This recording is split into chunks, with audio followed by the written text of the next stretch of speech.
This one's got through the gap. Lindsay's chasing. Do you believe that? About George Munsey, red hot form, definitely the form of his life, maybe the most informed batter in the international game, signed up by the Karachi Kings, goes out, doesn't play a game. Yeah. Times when it comes to drafts or auctions or whatever it is, and you're thinking, how has this happened? How is this player going for this and this player is not? And it's so many things happening. Get players out, end up not playing. Do you have it on good report that Brandon McMullen was actually offered a one-game deal to go out as well? This one's helped around the corner, but there's protection it there. Jack Jarvis right in front of a freezing pair of us in the commentary box right there. As you're applying some hand warmers to your face, I believe. I am! It's definitely not makeup pads, no? No. They look like makeup pads. I'm trying to warm up my cheeks with them.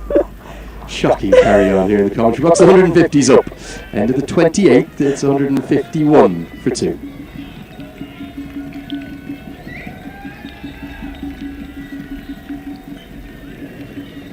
Really good partnership, this one. Ever reliable is Rohit Pavel, and Bim Sharkey's having an excellent tour. Looks as though he's the one that's going to continue his good form. Just been dried up a few runs, starting to come a bit more slowly of late though. Yeah, Mark Watts started with the squeeze, and then I was trying to find out who was going to go with him. But this is much better from Brandon McMullen coming back into the attack. A diving effort from Philly McCreath, who gets something on it to maybe save a run as Safian Sharif comes up from long off. The brilliance of McMullen's all-round skills with the keeper up to the stumps, when he gets his length right, which he'd done for such a consistent period during the start of his career, it's very difficult to come down the track to. Just didn't get it right in his early spell. But he's back on the length now, and as a consequence, he just bowled a lot of dots. Yeah, it'd be interesting to talk to him just about sort of what is happening. Maybe he's searching for swing in that early spell. Maybe just looking a bit too hard for it. It certainly wasn't swinging particularly much in his first spell.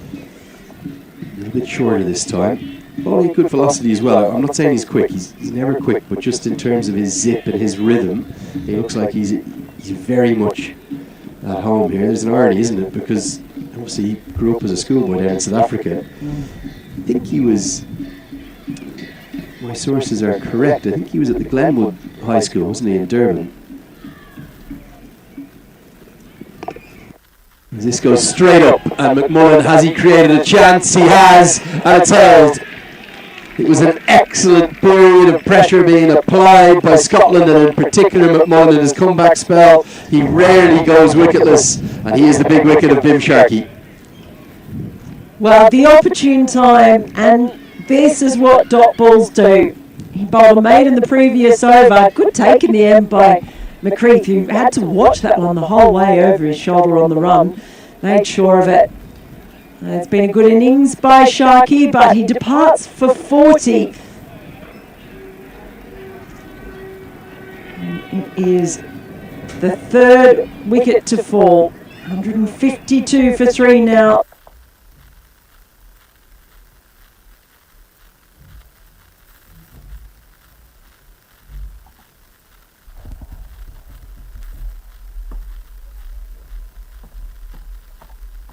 Nepal. Is that the breakthrough that changes things? Yeah, big wicket and one Mel to beat us that I think Bim Sharkey will take a look back at and say, well, hold on, I probably didn't need to play that shot and might have just allowed that pressure to get to him. We'll bring Arif Sheikh to the crease. I think that makes a lot of sense with still more than 20 overs to bat. Gary Metcalf, the Scottish team physio, helping, I think it is McCreath, with a little bit of treatment after that catch that he took. Liam Naylor there amongst the substitutes running the drinks. And Ollie Davidson as well, out there wearing the sunglasses and the orange vest. I don't know if you... I'll just have another look at this wicket. Just dried up the runs. Again, getting that little bit of extra bounce. Catching the top edge. I think, if anything, it's the toe of the bat, isn't it? It's just an ungainly hack across the line. Not a shot that Bim Sharkey will look or want to look twice at. As the treatment continues, for McCreath just needed to patch up wherever he took that catch. McMullen very, very rarely goes wicketless, and yet again he finds a way to find that breakthrough. Arif Sheikh will now have to rebuild with the skipper at the other end. So 4 balls into this over. No ball. Second no ball of McMullen's spell. And that'll give a free hit to Rohit Powell. The field can at least change for Scotland, but I can't quite believe or understand why Brandon McMullen is bowling no balls. 2 today. He's really unhappy as well. I was just about to say, in the 10 balls, he'd given away 1 run and taken a wicket as well. That's just spoiled it a little bit. They are changing the field, of course. They're just pushing back long off. Just making a few more adjustments actually. Richie Berrington's coming in to have a chat with McMullen. Settled, they're just sending deep backwards, square up. There you go, straight.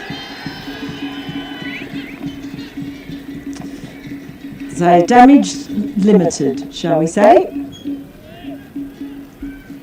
It does help when you change the field. It makes such a difference, particularly at this stage of the game. Yeah. Nepal should still be feeling as though, use that old moniker of doubling your score from the 30 over marker. Think about that, they very much have this chase in control. They're actually slightly behind where Scotland were at this stage. But remember, Scotland, the runs really dried up between the 25th and the 40th over. So despite the loss of Sharkey in that over, they should still feel confident they can chase this down. 29 ball, 155 for 3.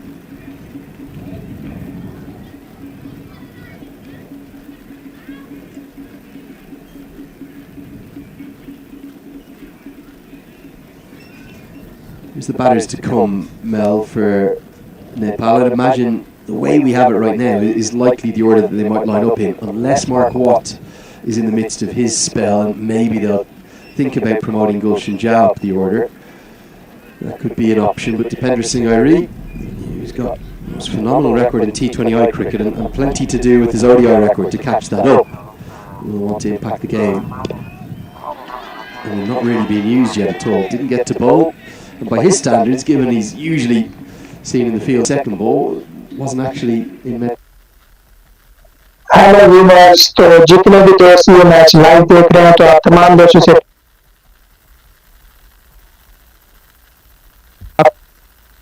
को subscribe कर लें ताकि आपको full match live streaming देखने को मिल सके। इसके अलावा 4 जून को नेपाल और नेदरलैंड के दरमियान एक और मैच होगा, वो भी मैच भी आपको इसी चैनल पर देखने को मिलेगा। तो आप तमाम दोस्तों से रिक्वेस्ट है कि आप चैनल को सब्सक्राइब कर लें और हमारी इस लाइव स्ट्रीम को लाइक भी कर दें। चैनल को आप लाजमी सब्सक्राइब करें ताकि आपको नेपाल के ऑल मैचेस लाइव स्ट्रीमिंग देखने को मिल सके हमारे चैनल पर। तो तमाम दोस्तों से रिक्वेस्ट है कि फटाफट चैनल को सब्सक्राइब कर लो। जितने भी व्यूअर्स ये मैच लाइव देख रहे हैं तो सबसे रिक्वेस्ट है कि सब्सक्राइब कर लो अगर आप नेपाल के ऑल मैचेस लाइव देखना चाहते हो। हेलो व्यूअर्स, तो जितने भी दोस्त ये मैच लाइव देख रहे हैं तो आप तमाम दोस्तों से रिक्वेस्ट है कि आप चैनल को सब्सक्राइब कर लें ताकि आपको फुल मैच लाइव स्ट्रीमिंग देखने को मिल सके। इसके अलावा 4 जून को नेपाल और नेदरलैंड के दरमियान एक और मैच होगा, वो भी कि आप चैनल को